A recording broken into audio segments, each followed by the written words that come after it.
Venice, there's no place like it on Earth. A mirage between sea and sky. Built 1,000 years ago on the water, the city of the Doges is a trip back in time. An ode to romanticism. But today, the city is in trouble. The danger comes not from the rising sea levels, but rather from the 28 million visitors who invade Venice every year.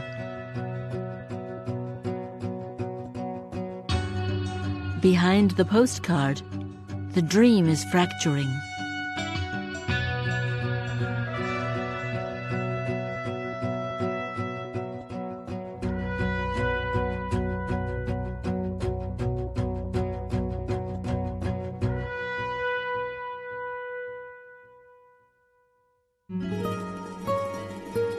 "8 a.m. The famous Piazza San Marco is slowly waking up.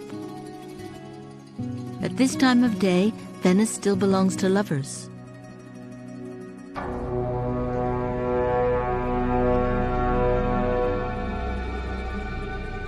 Suddenly, just offshore, the monsters arrive. Every day, these cruise ships offload thousands of tourists into the city. Visitors who stay for only a few hours.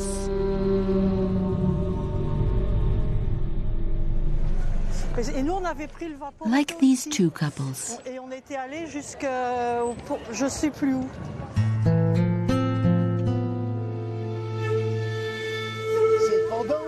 These cruise passengers have only 7 hours to visit Venice. I love it. I love it. Oh, it's so romantic. Chantal and Jean-Luc take snapshots as best they can in the midst of the crowd. Wait, take it with your camera. A bit closer and I was taking your ear. A quick photo going past the Rialto Bridge, a mythical spot in Venice. And here they are in the Piazza San Marco. Despite the dense crowd, the magic works instantly. Oh, it's magnificent. Look at that. It's so beautiful. I didn't expect anything like this. I'm absolutely overwhelmed. So moving.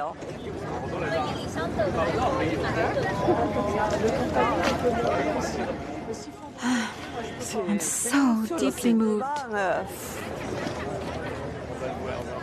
I can't believe it. But the clock is ticking. These tourists have to visit Venice on the run. At the end of this marathon, the two couples are ready to drop. We walked. We wanted to do everything. Everywhere. But time slipped by. We didn't realize it. One day in Venice is not enough. We need 3 days, I think.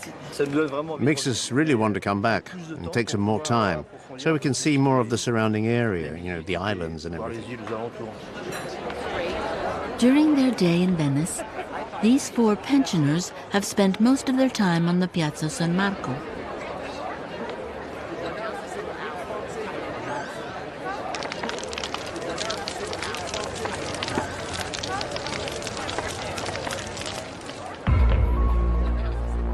This is the main problem with tourism in Venice. Millions of visitors flock to this open square, which is only 100 meters long. A tiny space that is now saturated. The Piazza San Marco has its own rules for handling these crowds. As the signs indicate, people are not allowed to sit down. They shouldn't eat or drink here, or they risk a fine of 500 euros. Instructions the tourists ignore. Another ban, feeding the thousands of pigeons, as their droppings are damaging the monuments. Here again, tourists don't care. They all want to take home the classic Venice photograph, the one with the pigeons. give food. You like it? Yeah, I think it's just part like they take picture of that. It's part of taking picture. Yeah. It's a souvenir, when you go home like that, look at all the pictures that you got. So it means to say it came from the Lord, Yeah. Okay. It's forbidden. Oh, I don't know, but people are feeding them. I don't know. That's why you got choices to do, you know what I mean? No. There are, policemen around, so they could say, do not take pictures, do not take pictures, but they're not doing nothing. So, it's to say you could do. Indeed, the policemen standing a few meters away don't seem concerned by the tourists disregarding the laws. You say to them it's not possible, because I saw a lot of persons who... There is too much tourists. Okay. It's too difficult to go the sign all the square and say the people that it's not possible to feed the pigeon, because we have also other things to do. Okay. For the policemen, it's a losing battle. And rudeness is commonplace.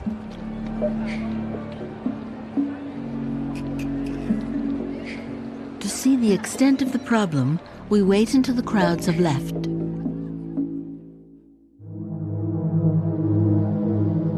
"6 a.m. One of the world's most beautiful spots is an open-air garbage dump. It's like this every single day. This is a sorry sight for Luca De Pieri, a garbage collector who was born in Venice.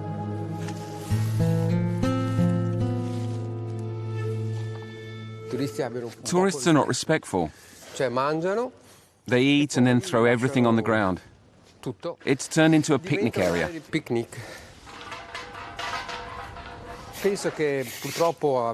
Unfortunately, I think there are far too many tourists in Venice, even if it's good in some ways, because we haven't managed to find efficient ways of controlling the flow of tourists.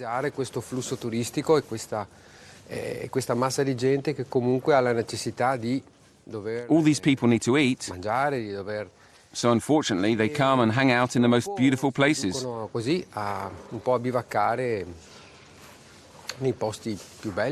Even on this square right in front of a church. I don't understand it.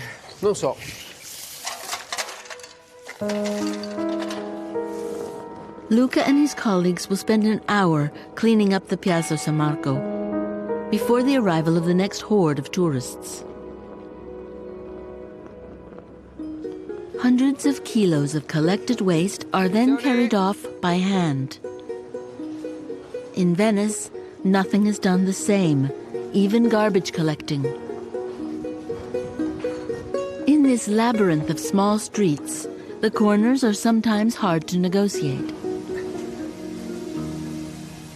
Is it hard in these small streets? Yes, that's the problem with Venice. You have to carry all this rubbish using all kinds of carts, through narrow streets, filled with people, lots of tourists.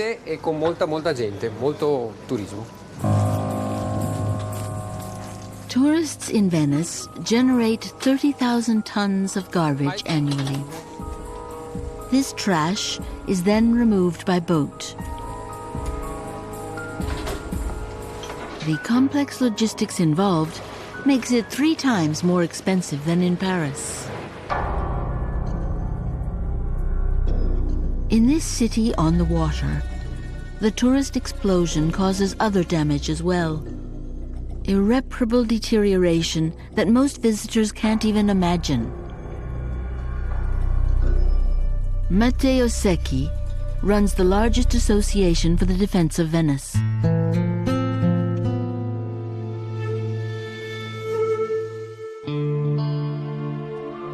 The Grand Canal is the Champs-Élysées of Venice, with famous, elegant palaces lined up one after the other.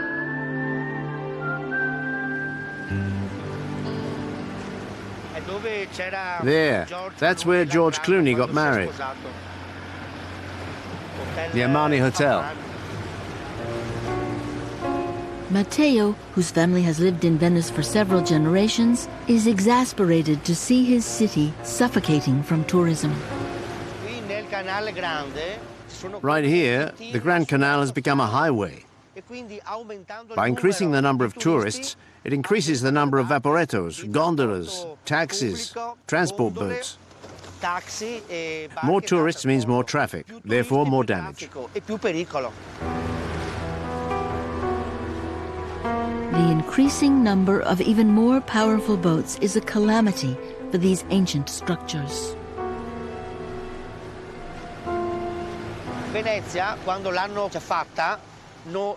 When they built Venice, they couldn't have predicted that in 7 centuries there'd be motorboats here. The waves caused by this traffic create a huge problem because they undermine the foundations of the palaces. Where? Under the water. The waves beat constantly against the foundations. All along the canals, the ebb and flow caused by the intense water traffic beats against the walls and ruins the facades. The impact of the water deteriorates the stones and loosens the bricks, creating holes under the surface. Even worse, the waves are dredging the bottom of the lagoon, unearthing the wooden pilings on which Venice is built. Salt water is infiltrating everywhere, through the cavities created by the backwash, and seeping up the walls, damaging entire buildings.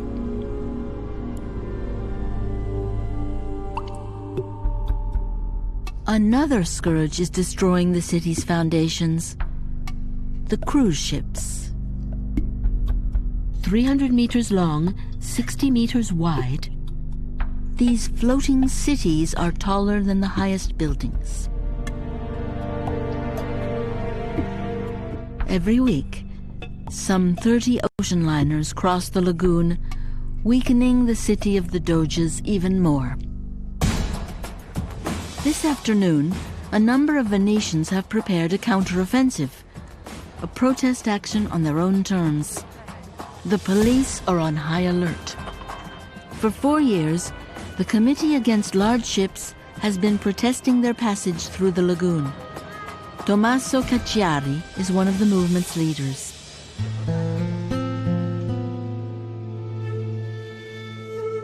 Born in Venice, this activist is outraged at the ocean liners destroying his city. When the ships sail by here, they displace 135,000 cubic meters of water. They therefore put a huge strain on the canal banks, on our homes and our monuments. Structures collapse. If you go to San Giorgio, where the ships have to make an S maneuver to leave, you can pull blocks of stones out with your hands. They're destroying our city and making money, and it's the citizens, all of us, who have to pay for the damage. The protest takes place on the water. Dozens of small boats are waiting for the ocean liners that are moored just a few hundred meters away to cast off. Raise the flags higher!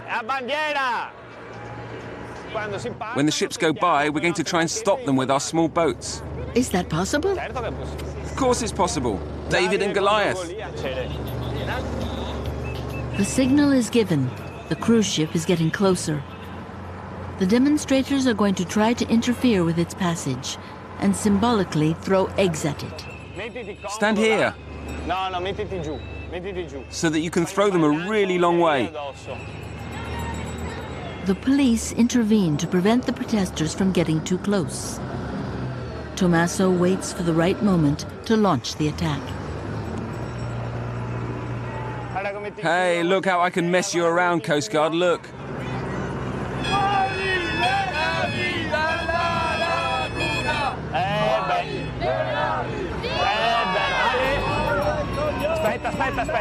Wait, wait. Okay, go. Higher, higher!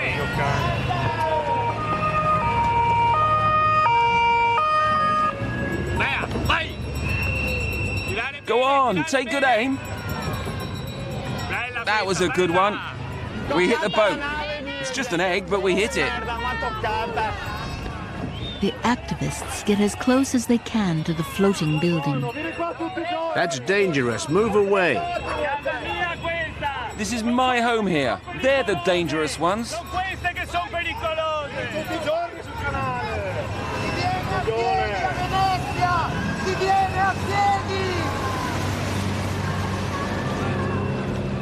The liner steams on without even slowing down. It's hard to fight against the cruise ship multinationals, which generate 300 million euros turnover every year.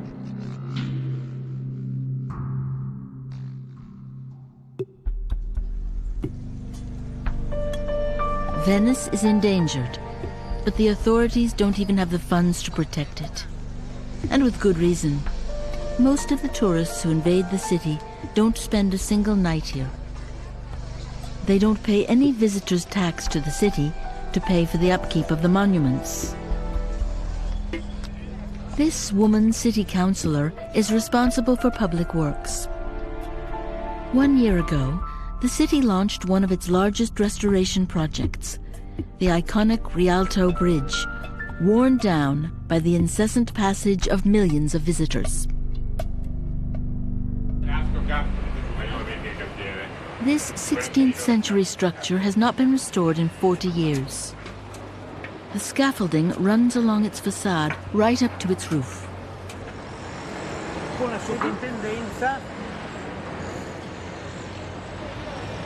È una cosa unica perché non si salirà più. It's a unique opportunity to be here, because once the work is finished, you won't be able to climb onto the top of the Rialto Bridge anymore. You'll only be able to see it from below. Very few of us will be this fortunate again.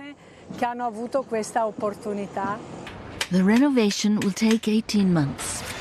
These stone cutters have dismantled the balustrade to repair all the damaged parts in the marble. Cost of the job, 5 million euros. Is money from tourism financing this work? No. No. The visitors' tax that tourists pay is not used to fund renovations in the city. There is just enough to pay for the services the tourists themselves use.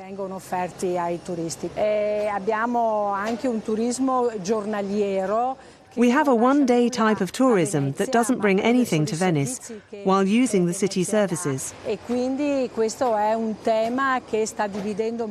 It's a controversial issue here, the issue of the financial cost, but also that of invasion. Tourism is an incredible resource, but managing it is problematic for us. The city had to appeal to a private sponsor to fund the work. In exchange, this clothing label has a 12-meter-high advertisement on the most photographed site in Venice.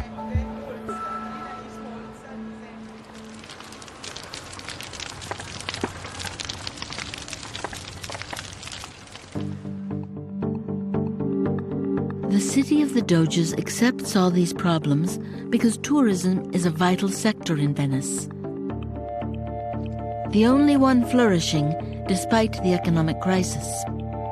It generates 30,000 direct jobs, including Barbara Tossatos. Alors, les francophones. She's a guide on the Piazza San Marco. Francophones de ce côté.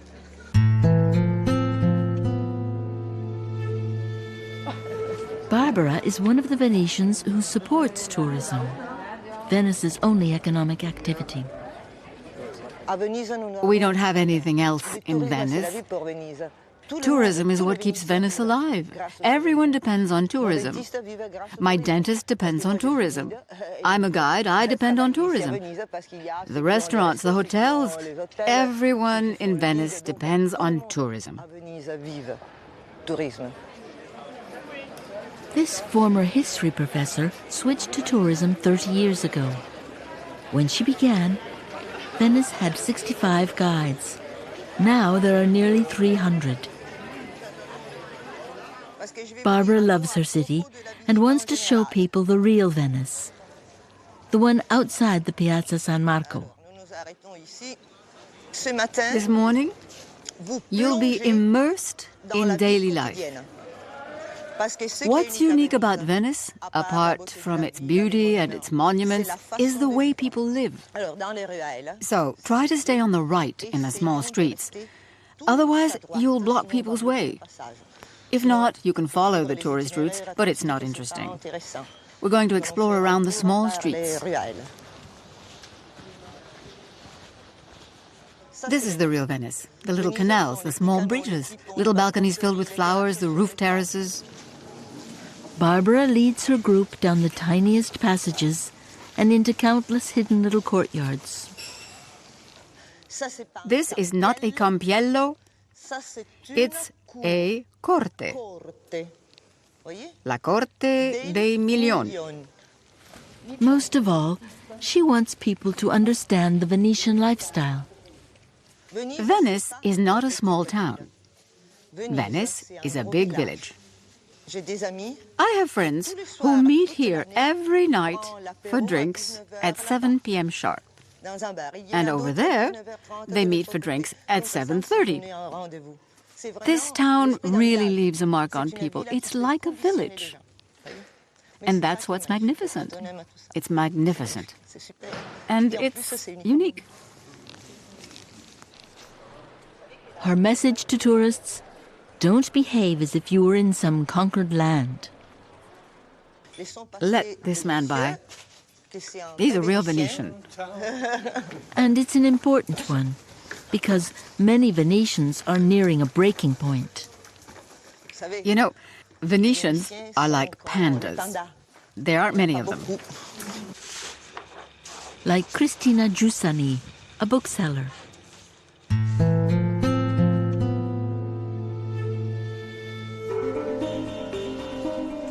Cristina lives in the real Venice, the one with the small hidden courtyards and the quiet little streets, just a few hundred meters from the Piazza San Marco. To get to work, this bookseller has to walk through the tourist areas. Venetians like Cristina immediately stand out from the crowd for their decisive, quick pace, moving against the flow of tourists. This is a tunnel that I nearly always avoid. There are so many people, it's very narrow, really complicated to walk through. I hate this street. For Venetians, every trip they take in their daily lives is a nightmare. It's normal to have a busy street. But look, you can't move. It's best to avoid it if you're in a hurry. We're always on the run, because we have to go to the bank, we're running errands, but we're stuck in the crowds. It's complicated for us. Venetians live in a state of siege. There are just 56,000 residents, compared to the 28 million visitors that are everywhere, even on their public transportation, the vaporettos. Some days when I get on a vaporetto, I get off at the following stop, because I can't stand it. I think I may have sent several people to the hospital. Really? I'm joking. But when I say please, and they still don't let me pass, and I've got a shopping trolley with me, I push feet, legs. Too bad. I'm polite. I'll explain if I have to. But if I'm tired, if I've been running or had a hard time getting through the Piazza San Marco, then I complain. Cristina complains, but she belongs to several associations that propose solutions. She thinks every effort must be made to limit the number of tourists in Venice. Even a radical measure, charging an entrance fee to the Piazza San Marco. There is a proposal to deal with the city's flow of tourists, close the Piazza San Marco and make a museum of the piazza and the surrounding area, so that people pay to visit this district. It would be the only public square in the world charging an entrance fee. Don't you think that this square is unique? I don't know how many other squares in the world have so many visitors every year. If it becomes a museum, we could better manage the number of people. It's reasonable. It's an interesting proposal. Closing the piazza is a difficult project to implement. Some residents even want to charge an entrance fee to the entire city. Persistent but unworkable ideas.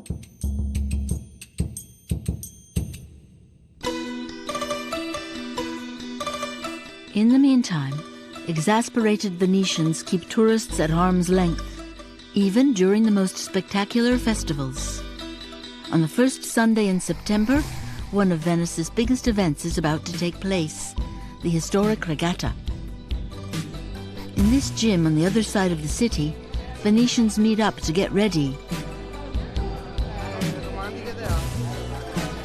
This city councillor is the head of the celebrations.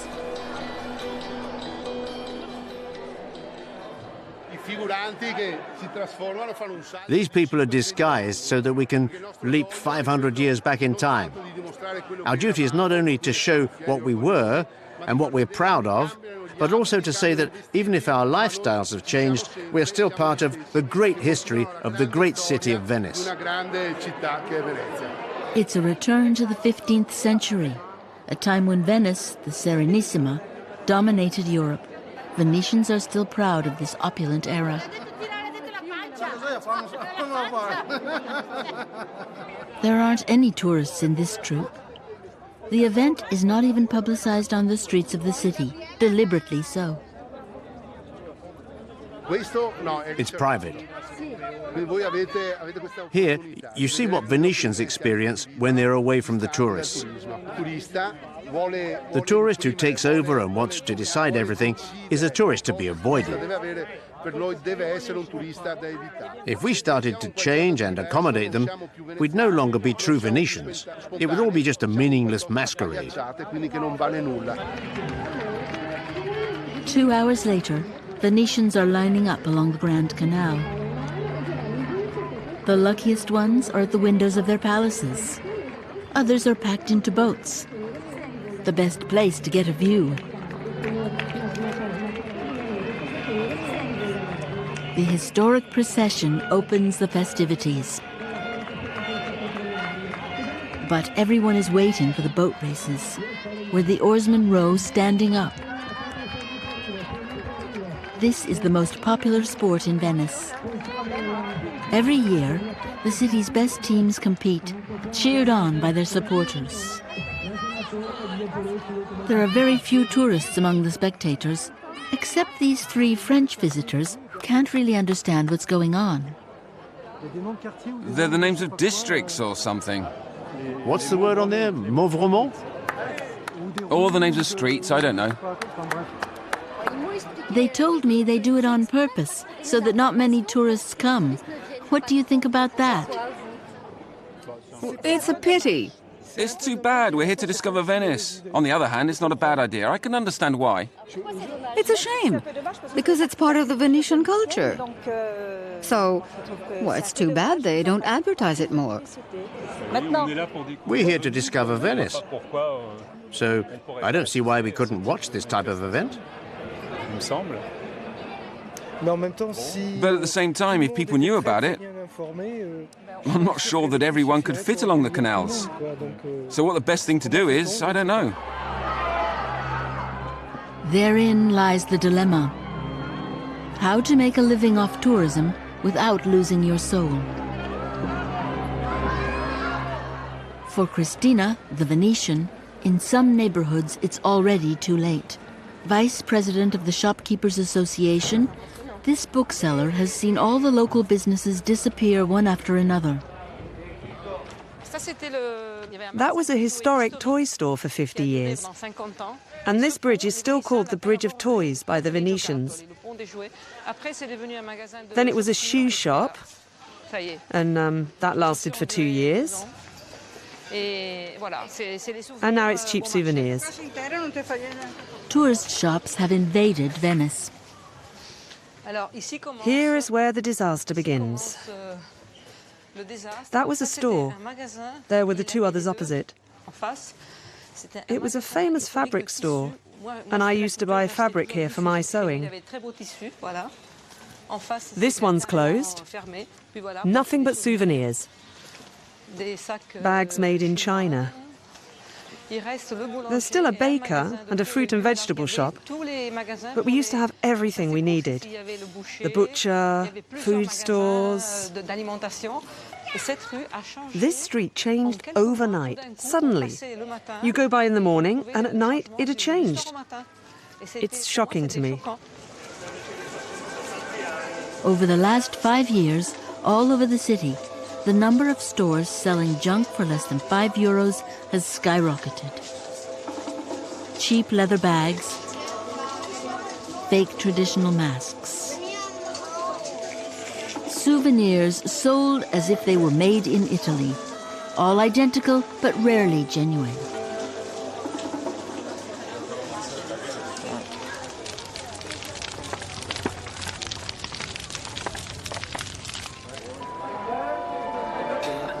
The ultimate symbol of this counterfeit market is the famous Murano glass. Lights, vases, figurines and jewelry at unbeatable prices. How many of these objects were truly made on the island of Murano, just opposite Venice? Michele Valsecchi has a store specializing in Murano glass, located just steps from the Piazza San Marco. They have showed this one. An official expert, Michele knows the counterfeit market well. Today, nearly 80% of the glass sold in Venice and Murano is not made in Murano. It's imported glass, made in Italy or elsewhere in Europe. It's machine-made, not handmade. That's proof that it doesn't come from Murano. In Venice, 8 in 10 glass objects are therefore fake Muranos. To get a better look, we do a little shopping with a hidden camera. This shop in the city center looks like the real thing. We go in and buy this horse marked Murano glass. Buongiorno. Vetro di Murano. Yes, it's made in Murano. It's made in Murano? Okay. Blue and glass. We call Aventurina this kind of glass with the oxide, metal oxide inside. And it's made in the island of Murano? The island, yes. I go take now to the island. If we are to believe this dealer, this €29 horse is a genuine Murano. Thanks. In this other, much more luxurious shop, we choose this small, very expensive vase. This little vase is €60 with a small discount. We only deal in Murano glass. D'accord. We are intrigued by a name written in gold letters on the vase. What's that there? That's the signature of the master, the man who made the vase. Ah, d'accord. I'm not sure if that master is still working. Do these objects really come from Murano? Here's Michele's verdict. So this piece is very poorly made. The details are crude. Looking at the base, the workmanship is not perfect. Usually the base underneath should be perfectly smooth.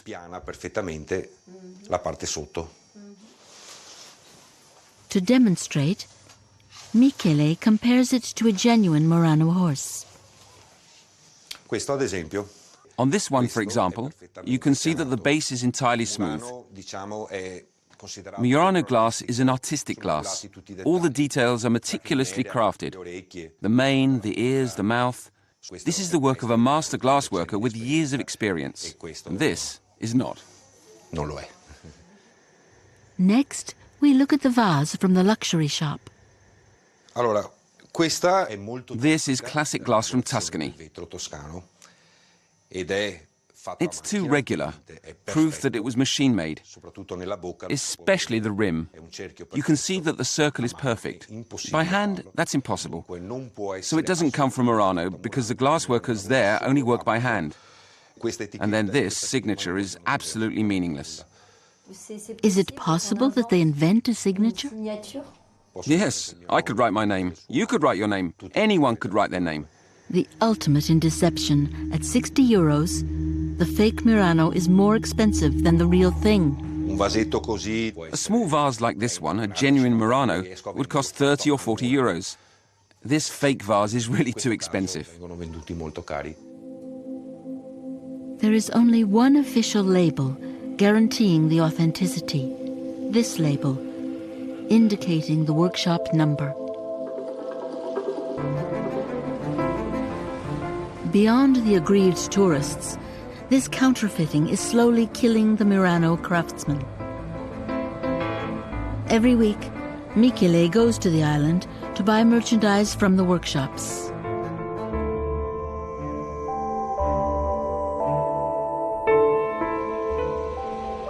Imperio Rossi and Mario Constantini are two of the island's last remaining glassmakers.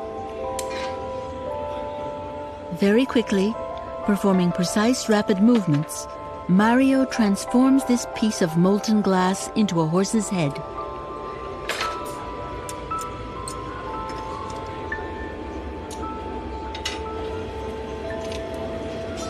These glassmakers use the same tools and techniques as those of Murano's first glassmakers. Techniques that date from the Middle Ages.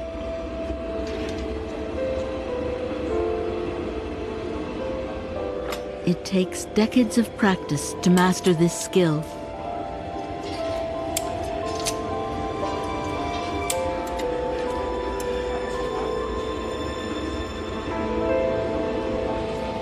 Mario started at the age of 11. If you're talented, it takes at least 20 years to become a master. But if you don't have the ability, you'll remain an assistant your entire life. What do you think about counterfeiting? Unfortunately, it hurts our image, because people don't distinguish between the Chinese-made objects and ours. But the difference is enormous. The Chinese products are rubbish, and Murano... This ancestral profession is now endangered because there are not enough young people. If there aren't any more glassworkers, mathematically we'll disappear. The job's too exhausting. Today they stay in school until they're 25. In the past, you were already in the workshop at the age of 10 or 12. 1/4 of the workshops have closed in the last 15 years. Only 150 remain in Murano.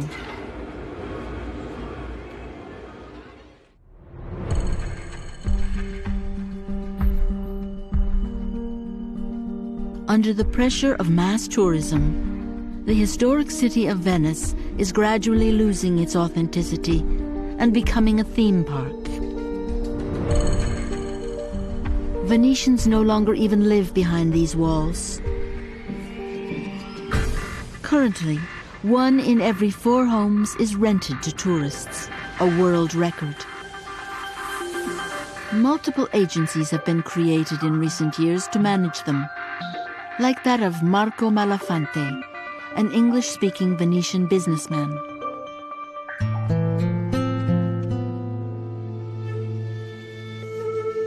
A member of a long-standing Venetian family, Marco has become rich through tourism, like a handful of Venetians. He now manages some 30 apartments, most of which are located near the Piazza San Marco. We manage 10 properties here. We will see one today, which is one of our latest and amongst the ones on the top of our range, of our offer. On the top floor of this entirely renovated palace, Marco manages a 120 square meter duplex. 2 living rooms, 2 bedrooms, marble bathrooms, decorated in pure Venetian style. Of course, there are antiques and original pieces of furniture, and this is very nice and typical of Venice, nice houses when you have this kind of symbol like that, this kind of design. But it's an old house, 16th century house, and it has quite a lot of success because it matches, as you will see also upstairs, new features or modern features together with a very good and tasteful layout of the house.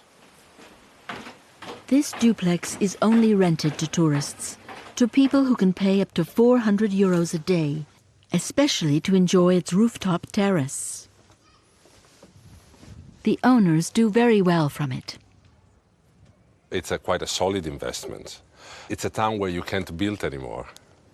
That makes immediately a point. It is profitable in the way that you still have the property, which has a value that increases year on year. Bad years 3%, good year 5-6%, which is still good. And then you have a return from the holiday renters for our management. A return that is sometimes double to triple what you can earn if you would have rented to a normal residential contract. This rental brings in an average of 9,000 euros every month, a rent that's beyond the reach of most Venetians. More apartments for tourists means fewer that are available for residents. Finding a place to live in Venice is becoming harder and harder. This is the other major battle for Tommaso Cacciari, the anti-cruise ship activist. With members of his association, he helps families like that of Nadia Taratana, her 2 children and her partner, Nicola Usardi, to find housing. They quite simply squat an apartment and openly accept responsibility for it. Nicola takes us to visit the place where he's been living for 4 years. A 3-room apartment with rudimentary facilities.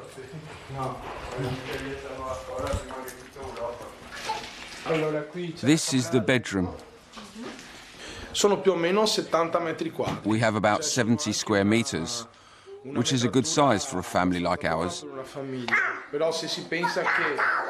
An apartment like this usually rents for 1,000 to 1,200 euros a month. So for people like us, it's very hard to stay in Venice with such high rents.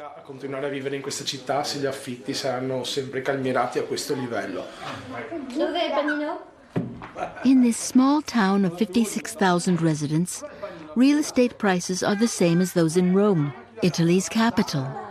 It's impossible for this couple, who work in the tourist sector and earn together 1,500 euros a month, to find suitable housing. I'd be happy to pay rent, but I can't put out 800 euros for a 20 square meter apartment. What can I do? The children need their space, and we as parents do too. We could go into debt, which is not okay. I don't pay, and I won't pay to live poorly. I'm here, and that's that. In Venice, 60 families occupy apartments illegally, and the town lets them do it. Proof, according to Tommaso, that mass tourism is doing more harm than good to the population.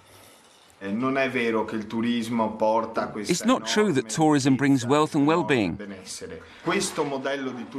This model of tourism has boosted the real estate market to excessive levels.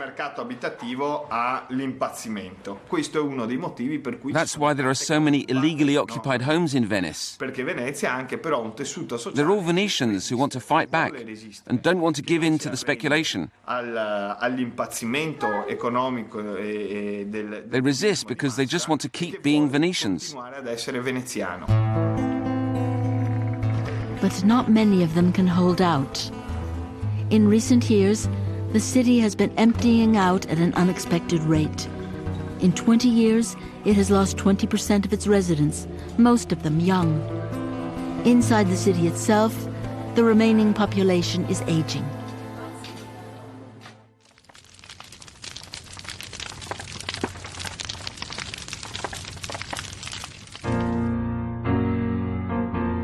To draw attention to this attrition, several hundred Venetians staged a funeral for Venice. It was a symbolic burial to alert public opinion to the programmed death of their city.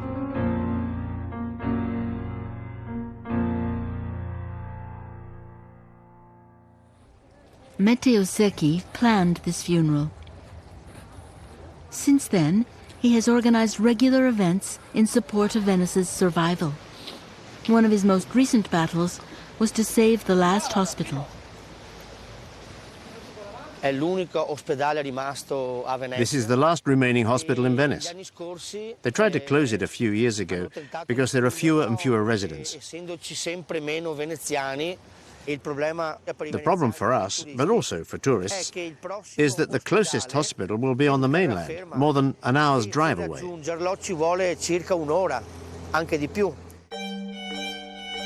In 2011, Matteo's association brought together several hundred demonstrators, and they were able to save the hospital. But for how long? For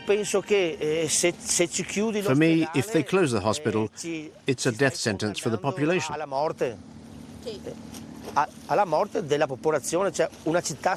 A city without a hospital is a city bound to die.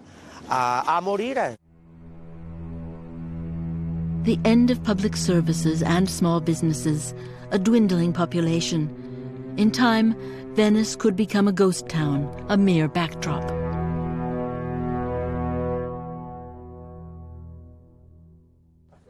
This threat terrifies the Venetians, like this group to which Matteo belongs, which strongly advocates an eternal Venice.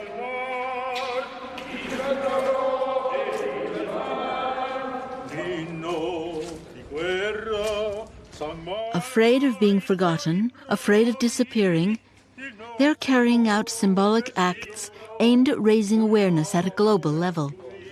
As in September, when every year they raise the flag of the winged lion, which represents the past splendor of the most serene republic.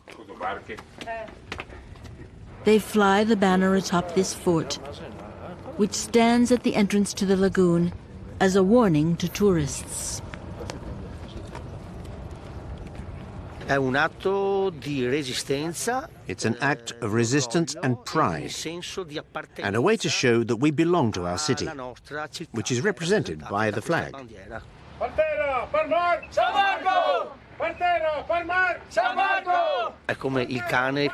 It's like a dog that pees to mark its territory. We welcome everyone, provided that all these people respect the town and its residents.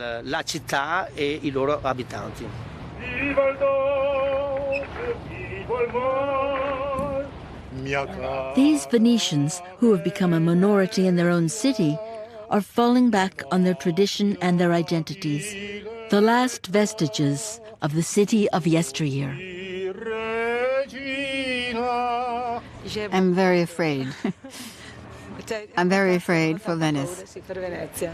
It's not just because I'm Venetian, because I was actually born on the mainland, but since I got married and came here 42 years ago, it has become my city. I would like to continue to live here and to die here.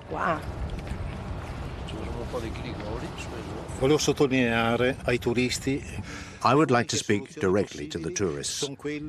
Tell them that the only solution is to allow Venice to reclaim its human scale, which no longer exists. The 30 million tourists don't provide us with any benefits.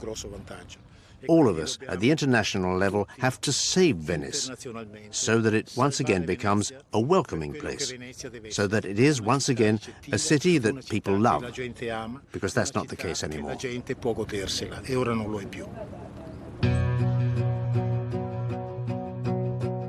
To protect Venice, tourists must learn to travel another way, Visit the city on foot and not by boat.